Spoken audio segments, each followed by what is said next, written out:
Hello and welcome for the quick run-up of this first test match of the Dutch-Bangla Bank Test Series between Bangladesh and New Zealand of Day 5. H.D. Ackerman alongside.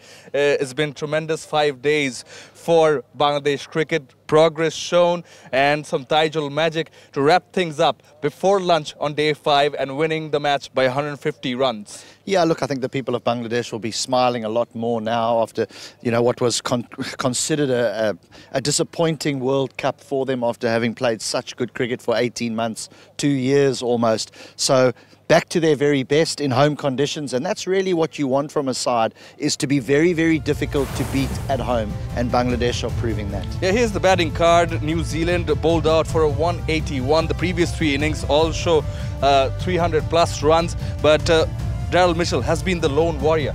Look, it was always going to be tough to chase anything 250 plus on the final 2 days of a test match on a wicket that didn't get that much worse, but it was certainly deteriorating. There was some turn, but Mitchell played beautifully. He played well in the first innings, he played well in the second innings.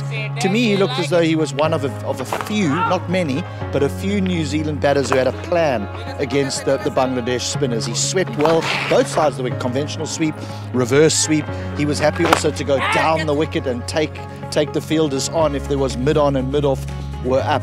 I think we're going to have to see a lot more of that of New Zealand come the second test match. A little bit more positive, taking the game to Bangladesh. Yeah, absolutely. And speaking of the Bangladesh bowling, they were right on the money, always asking questions, bowling the right areas and keeping them on their toes. And how good has Taijul been?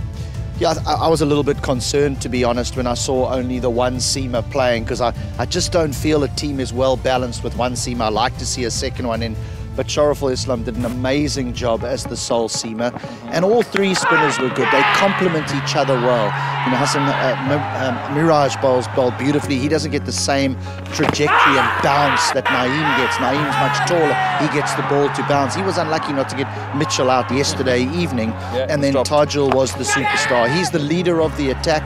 He loves playing here. He'd be hoping that there's a lot more test matches played here. 11 in 2018. He got 11 wickets against Zimbabwe. Here he gets 10 in the match. His accuracy, his variation of pace, his utilisation of the crease. He sometimes bowls tight on the stumps, sometimes he bowls wide of the stumps. He's a very, very clever left-arm orthodox bowler. And he's bowled 70 overs, both innings combined.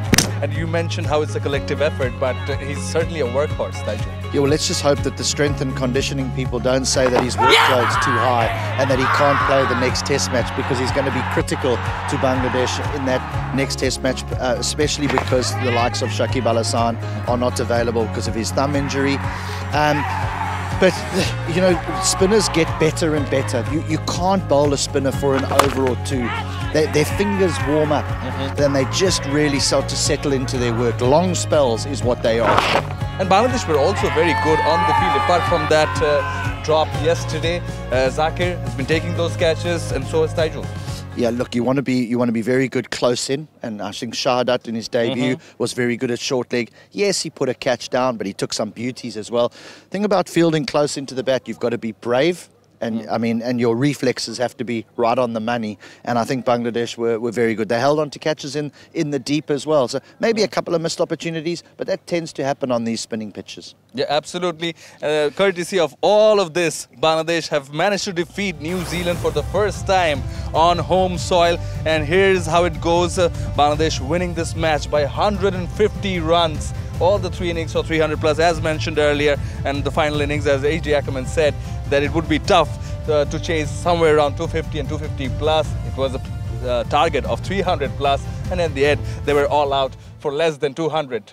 Yeah, look, it doesn't matter where you play in the world. As soon as you're chasing more than 300, you're going to come under pressure. I think both teams will look at their first innings and think that there was missed opportunities there. They could have gone and got 400 plus, but it was that type of pitch where batters never really felt in. But at the end, Bangladesh got it right. They won the toss. They batted first, and they played great cricket. They played the better cricket, and they deserved to be 1-0 up. Absolutely. They outplayed New Zealand in this first test match, and hence Bangladesh lead this Dutch-Bangla Bank cricket series 1-0. Now there is a second test match to be played on the 6th of December in Mirpur in Dhaka, and New Zealand are not a side which is just going to wait and watch and let things happen to them. No, they're a very good side. I mean, I think history against Bangladesh tells you what a good team that they are. They're going to come into a very different, excuse me, very different.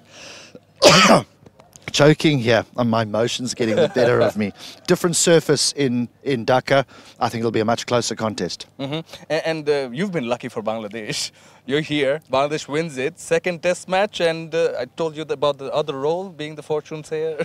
Every time I'm here, Bangladesh win a series. Every time I'm not here, they don't win a series. But I'm here, so everyone can rest easy. Look, I think it'll be much closer. New Zealand are going to bat better. The surface, I think, will turn more, but will be a bit slower. If I'm going to make a prediction, I'm going to say that Bangladesh need Mushfiqur to fire. I think he's critical in Mirpur. That's what HD Ackerman thinks. What do you think? Do not miss out. See you in Dhaka on the 6th of December. Until then, take care.